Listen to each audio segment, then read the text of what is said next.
Oppenheimer, the second half of Barbenheimer, came out this weekend. Going into it, I knew it'd be good. I mean, it's a Christopher Nolan movie. Looks good. It's got an all-star cast. It's going to be good, right? His usual suspects that he uses. Yeah. The way I put it as. And I gotta say, I guess it met my expectations. Yeah, same here. I was expecting it to be a well-made movie, and it was. Yeah. Like a well-crafted movie. And it completely enthralled me for the 3 hours. Well, not a lot of people are not into biopics. Yeah. So if you're not into biopics, don't. I mean, I would say it's not. I would say it's more, to me, like the first 2 hours, especially hour number 2, the whole hour number 2, really comes across more of a horror movie. Yeah. Just intense. I mean, my heart jumped up to 110 beats per minute, just sitting in the chair. Yeah. It's just horrifying. I'm pretty certain my hand turned purple because he squeezed it so hard at one point. And don't get me wrong, it's not visually horrifying or anything like that. It's not like it's showing. It's just the tension. Yeah. Building tension. Knowing ultimately what this is building to. Yeah. And it's like you're watching the downfall of mankind in real time, and everybody's cheering, and you're like, yeah, we're all gonna die.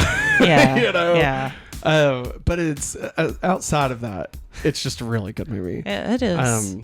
I didn't know really anything about Oppenheimer before watching this.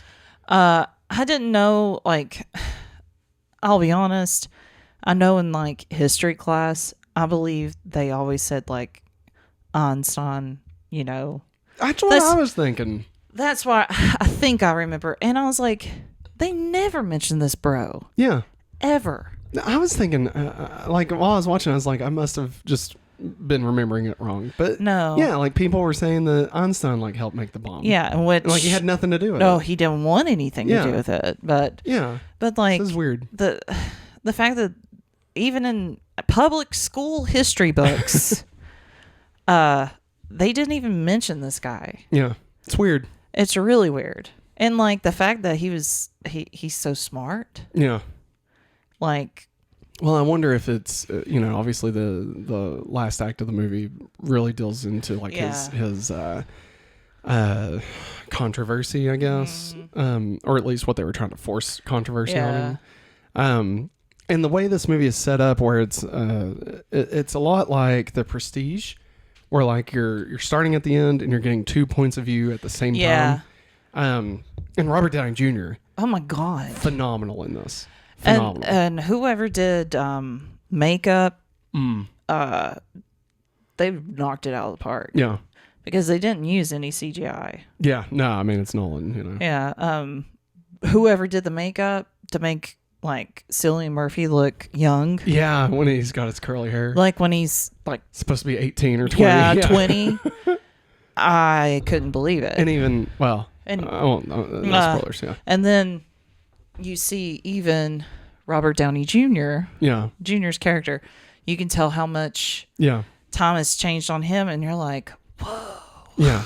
It's honestly, Robert Downey Jr., this might be the best thing that he's done. It's right there with Iron Man. I mean, just the way he completely embodies this character. Yeah. And I would say, honestly, for me, I feel like this character I would say it's harder for him than Tony Stark, because he basically is Tony Stark. So yeah, which, don't get me wrong, he totally nails it. Yeah. But I don't know, this reminded me that Robert Downey Jr. is a fucking actor. Yeah.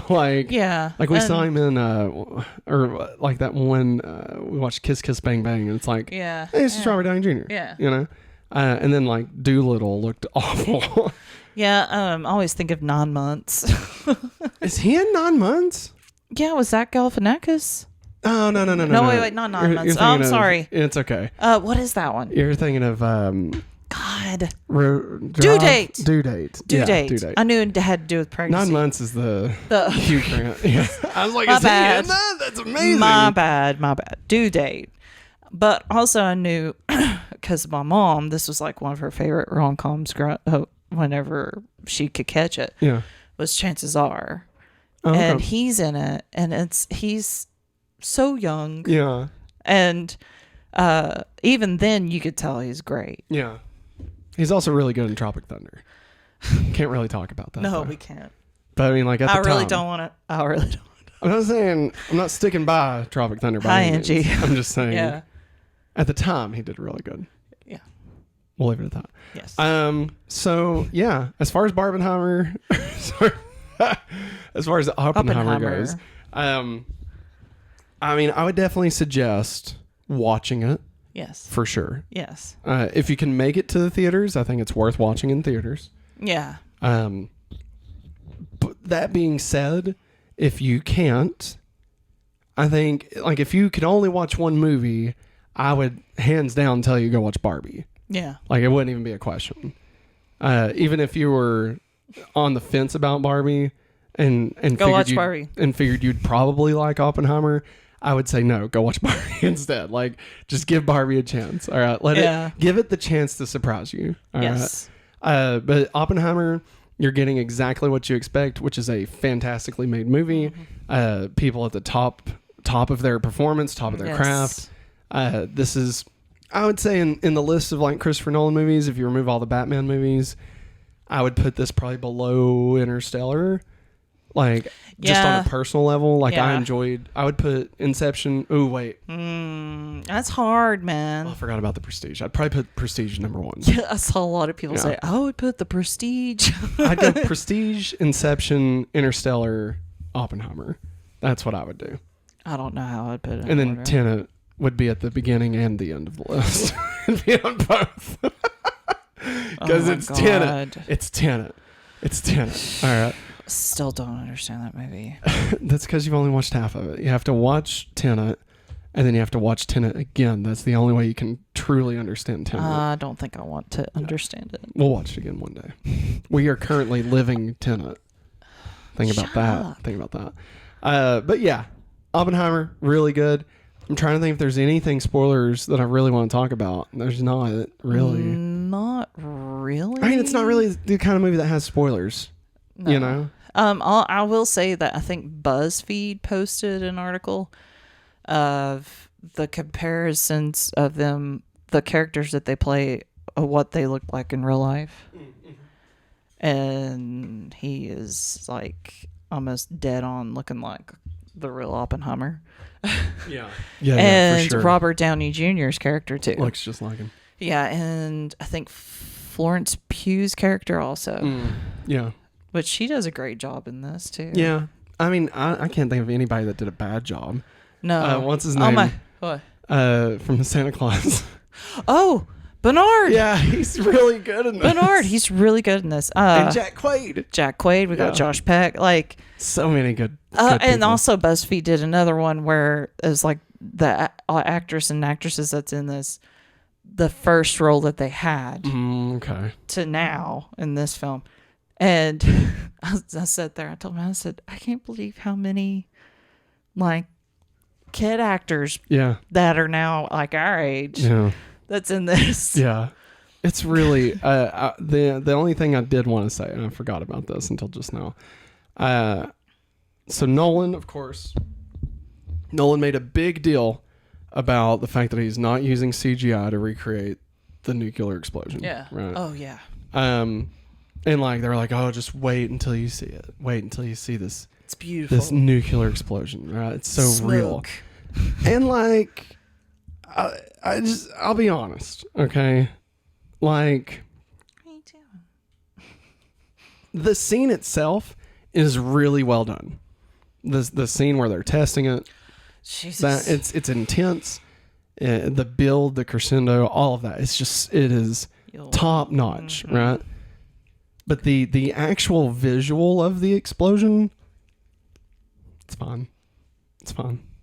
I think Indiana Jones and the Crystal Skull had a better nuclear explosion than this. All right. Like, I'm just saying. Dang, that's saying a lot. Like, I mean, you know what I mean? Also, a lot of noises made me jump. Like, maybe it would have been okay to use some CG for that. I don't know. Like, I wanted to be, pardon the pun, I wanted to be blown away by the nuclear explosion, okay? And I wasn't. Literally, I wanted to melt my fucking face off. But no, like it's fine. Like it is an explosion. Yep. You know, And like it goes boom. Not even like, you know, we've watched like Mission Impossible, Fast and Furious. Like we watch some movies. I mean, fucking Power Rangers Once and Always has bigger explosions than this. You know, like I don't know. It was just like, and like sure. Boom goes the dynamite. And like when you see the flash and, you know, like all that, and like the, you know, the reverberations and stuff, like all that's fantastic. But like the actual visual of the explosion itself was just, I was just expecting more, you know, I don't know. I was just expecting something amazing, I guess. Okay. Yeah. Like, I don't know. It just wasn't like, I wanted to be sitting in the theater and look up at the screen and be like, wow. I can't believe I'm seeing this, you know, and it wasn't that. It was just an explosion. And like throughout the movie, he does a really good job of like, you know, visualizing Oppenheimer, like kind of seeing like what appears to like kind of be like an explosion, but like it's like particles and atoms and all that stuff. Yeah. And like all of that was great. And so I was just shocked when the actual thing that we're building to wasn't knocking my socks off. You know what I mean? Like I don't know. Is that fair? I don't know. They're gonna come for you, Matt. They might come for me. I don't care. All the Nolaners. Hey, you know what? He actually had a better nuclear explosion in another movie, The Dark Knight Rises. Yeah. Whole entire football field.